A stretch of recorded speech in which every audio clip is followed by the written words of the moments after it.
এই বছৰ যি ৰিক্ৰুটমেণ্ট হৈ আছে অৰ্থাৎ 10 মে তাৰিখে যি শিক্ষকৰ নিযুক্তি হ'ব 10 মে তাৰিখে যি হেলথ ডিপাৰ্টমেণ্টৰ নিযুক্তি হ'ব 10 মে তাৰিখে যি পুলিচৰ নিযুক্তি হ'ব 10 মে তাৰিখে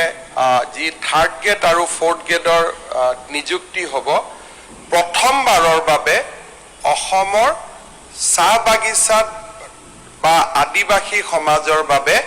আমি 3% চাকৰি পোনপটীয়াভাৱে ৰিজাৰ্ভেশ্যন কৰিছোঁ যেটো এটা ঐতিহাসিক কথা অৰ্থাৎ আজি যে 50,000 যদি চাকৰি হয় 3% চাকৰি ডাইৰেক্টলি মেৰিটত যি পাবতো পাবই মেৰিটত পোৱাৰ উপৰিও ওবিসি হিচাপে যি পাবই এইখিনিৰ উপৰিও 3% চাকৰি ডাইৰেক্টলি আমাৰ আদিবাসী আৰু চাহ জনজাতি সম্প্ৰদায় লোকৰ বাবে আমি সংৰক্ষণ কৰিছোঁ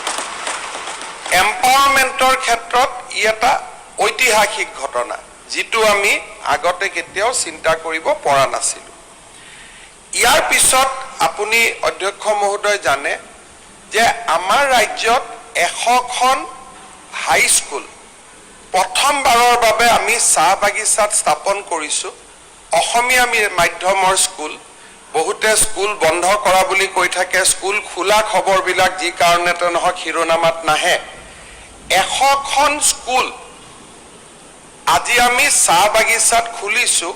আৰু অসমীয়া মিডিয়ামত খুলিছোঁ বহুতে মাধ্যমৰ কথাও কয় আমি অসমীয়া মিডিয়ামত খুলিছোঁ আৰু এই 100খন স্কুলতে অসম্ভৱ ষ্টুডেণ্ট হৈছে তাৰ প্ৰতি ডিমাণ্ডৰ প্ৰতি লক্ষ্য ৰাখি এইবাৰ আমি আৰু 100খন নতুনকৈ হাই স্কুল স্থাপনৰ কামত আগবাঢ়িছোঁ যোৱা কেইদিনমান আগতে আমাৰ ছ'চিয়েল মিডিয়াত এটা নিউজ চাৰ্কুলেট হৈছে অমুক স্কুল বন্ধ কৰিছে 64খন স্কুল কিন্তু সেই ছ'চিয়েল মিডিয়া পোষ্টত লিখা নাই যে নতুনকৈ 200খন স্কুল খুলিছেও চৰকাৰে আজি চাহ বাগিচা সম্প্ৰদায়ৰ কাৰণে 200খন স্কুল আমাৰ স্থাপনৰ কাম আগবাঢ়িছে আৰু এই বছৰৰ মানে আমি অহা জানুৱাৰী মাহত আমি শেষ কৰিম এই বছৰ আমি সিদ্ধান্ত লৈছোঁ অহা বছৰ আমি আৰম্ভ কৰিম 10খন অসমত কলেজ কৰিম য'ত নেকি অকল বাগিচা লৰাই পঢ়িব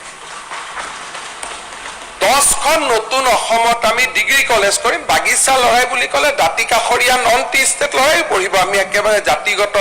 পাৰ্থক্য কথা ইয়াত কৰা নাই কিন্তু চাহ বাগিচাৰ ভিতৰত